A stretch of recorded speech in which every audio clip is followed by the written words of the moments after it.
ठीक है, क्योंकि इससे बाहर आपको क्वेश्चन नहीं मिलने वाला। तो पहला पॉइंट मेरा दोस्त क्या है, पहला पॉइंट है आपका ईस्ट इंडिया कंपनी ने, कौन सी कंपनी, ईस्ट इंडिया कंपनी ने ऊपर संसदीय पर्यवेक्षण निगरानी की शुरुआत की। ठीक है, संसदीय पर्यवेक्षण निगरानी की शुरुआत की। एक पॉइंट आपका ये था, यदि पूछा जाए कि संसदीय पर्यवेक्षण निगरानी यानी संसदीय निगरानी की शुरुआत किस एक्ट के द्वारा की गई, तो आपके बोलोगे रेगुलेटिंग एक्ट 1773 के द्वारा। अगला है मेरा दोस्त आपका बंगाल की सरकार, बंगाल की सरकार गवर्नर जनरल एवं 4 सदस्यों की परिषद में निहित की गई। गवर्नर जनरल को इस परिषद के बहुमत के आधार पर, ध्यान देना बहुमत यानी इलेक्शनबाजी हुई थी, ठीक है, वहां भी बहुमत के आधार पर निर्णय लेने के बाध्य कर दिया गया। ठीक है, निर्णय लेने के बाध्य कर दिया गया, यानी चुनावी यानी बहुमत का मतलब ये होता है वोटिंग। ठीक, अच्छा भाई आगे क्या है आपका, इस प्रावधान से गुटबाजी को बढ़ावा मिला। यानी यदि आपसे पूछे कि गुटबाजी को किस एक्ट के द्वारा बढ़ावा दिया गया था, तो क्या आंसर रहेगा उसका, यानी गुटबाजी के द्वारा। ठीक है, तो किसका आंसर क्या रहेगा उसका, रेगुलेटिंग एक्ट 1773। और गवर्नर जनरल की निर्णय लेने की क्षमता संकुचित यानी दायरे में हो गई। अगला है आपका, अगला पॉइंट है आपका कलकत्ता में उच्च न्यायालय की स्थापना की गई।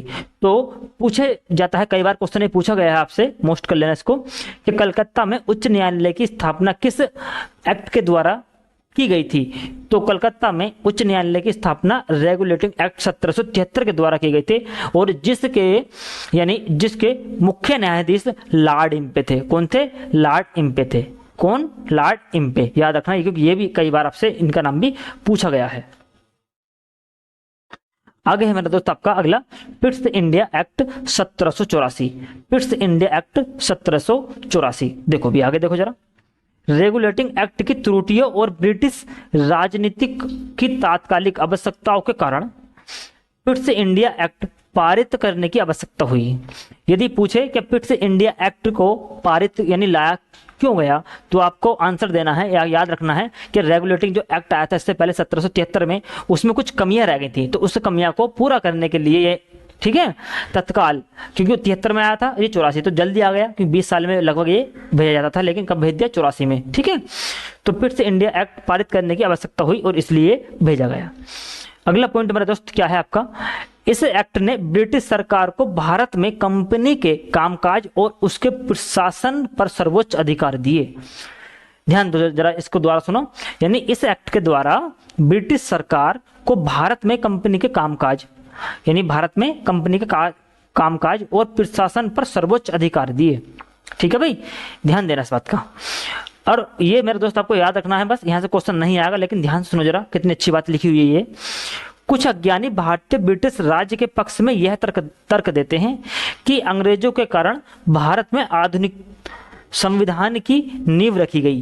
क्या कहा उन्होंने, क्या कि अंग्रेजों के कारण ही आधुनिक संविधान की नींव रखी गई। ठीक है, इसका उत्तर यह है कि विश्व में बहुत सारे देश ऐसे हैं जो कभी पराधीन नहीं हुए। पराधीन का मतलब यह है जो कभी गुलाम नहीं हुए, जैसे यूरोप में स्कैंडिनेवियन है देश, और वहां पर विश्व के अन्य देशों की तुलना में, यानी वह ऐसे देश हैं जो कभी आपके क्या बोलते हैं पराधीन का मतलब, यानी पराधीन का मतलब क्या मेरा दोस्त, हम कह सकते हैं जो कभी गुलाम नहीं हुए। ठीक है, तुलना में कहीं अधिक मानवीय विकसित हुए हैं वो, और जो आज भी विकसित देश हैं।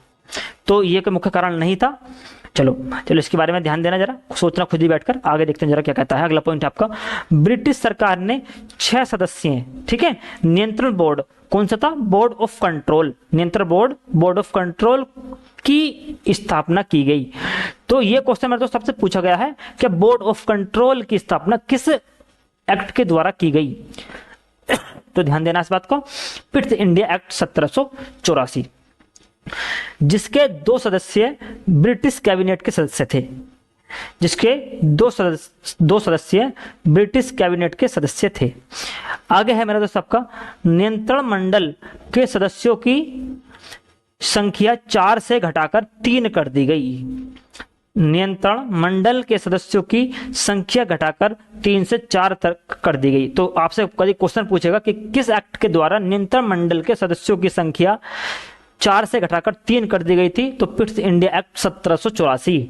गवर्नर जनरल को वीटो का अधिकार, किसका, वीटो का अधिकार प्रदान किया गया। किस एक्ट के द्वारा, यानी गवर्नर जनरल को किस एक्ट के द्वारा वीटो का अधिकार प्राप्त किया गया था, तो पिट्स इंडिया एक्ट 1784। आगे पढ़ते हैं अधिनियम 1786। तो इसमें एक ही पॉइंट आपका मुख्य है जो याद रखना है, गवर्नर जनरल को अपनी परिषद के फैसलों को रद्द करने का अधिकार मिल गया था। ठीक है, गवर्नर जनरल को अपनी परिषद के फैसलों को रद्द करने का अधिकार मिल गया, ध्यान देना इस बात का। अगला है आपका चार्टर अधिनियम 1813। चार्टर अधिनियम 1813, देखो भी इसके क्या मुख्य पॉइंट थे, जरा पढ़ो ध्यान से। पहला था आपका क्या, शिक्षा के लिए अलग से 1 लाख रुपए निर्धारित कर दिए गए। क्या था भी कि शिक्षा के लिए अलग से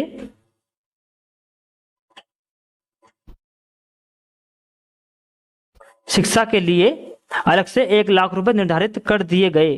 ठीक, अच्छा पहला तो ये था, ये पूछा गया आपसे। और दूसरा क्या है इसका पॉइंट, मुख्य पॉइंट था, ईसाई मिशनरियों को भारत में प्रचार एवं अधिकार दे दिए गए। ठीक है, जो क्योंकि 1873 में ईसाई लोग बाहर से आए थे, बाहर की कंट्रियों से, और वो अपने धर्म का प्रचार करना चाहते थे, तो उन्हें क्या हुआ, यहाँ उन्हें अधिकार अपना मिल गया। ठीक है, आगे क्या था, ईस्ट इंडिया का भारत के साथ व्यापारिक एकाधिकार समाप्त हो गया। ठीक, ईस्ट इंडिया का भारत के साथ व्यापारिक एकाधिकार समाप्त हो गया। और अगला मेरा दोस्त है आपका, अन्य ब्रिटिश व्यापारिक कंपनियों को अन्य ब्रिटिश व्यापारिक कंपनियों को भारत में व्यापार करने की अनुमति दे दी गई। ये पॉइंट है आपके, तो याद रखने हैं इन पॉइंटों को बिल्कुल बारीकी से। ठीक है, और अगला आपका पॉइंट है, ईस्ट इंडिया कंपनी के अधीन केवल चाय का व्यापार व चीन के साथ व्यापार का एक अधिकार। ध्यान दो, देखो यहाँ जो लिखा आता है, ये आता है कि ईस्ट इंडिया कंपनी के अधीन केवल चाय चीनी का व्यापार। तो आपको समझ आता है कि चाय और क्या होता है, चीनी। तो मेरे दोस्तों अपनी शुगर वाली चीनी नहीं है जो आप खाते हो। ठीक है, तो कौन सी चीनी है, वो है यानी चीन के लोग। ठीक है, यानी चीन कंट्री। तो चाय का व्यापार व चीन के साथ व्यापार का एक अधिकार ही रहा। तो बाकी सब क्या कर दिए गए, समाप्त कर दिए गए। तो कौन सा रहे, और चाय और चीनी का व्यापार, इसलिए हम बोल देते हैं। ठीक है, अगला है आपका चार्टर अधिनियम 1833। कौन सा, चार्टर अधिनियम 1833। देखो भी इसमें क्या मुख्य पॉइंट थे, याद रखो जरा। यूरोपियनों के भारत में प्रवास करने पर लगे सभी प्रतिबंध को हटा दिया गया। सुनो जरा, यूरोपियनों को भारत में प्रवास करने पर लगे सभी प्रतिबंध को हटा दिया, क्योंकि पहला ऐसा नहीं था कि यूरोप के लोग हमारे देश में नहीं आ सकते थे। अब क्या करा, यानी अब उनके जो जितने प्रतिबंध सबको हटा दिया गया था। ठीक है, अगला पॉइंट है आपका, भारत में कंपनियों ने प्रशासन व विधायिका को केंद्रीकृत कर दिया गया। तो भारत में कंपनियों को प्रशासन व विधायिका को केंद्रीकृत किस एक्ट के द्वारा किया गया था, क्वेश्चन पूछा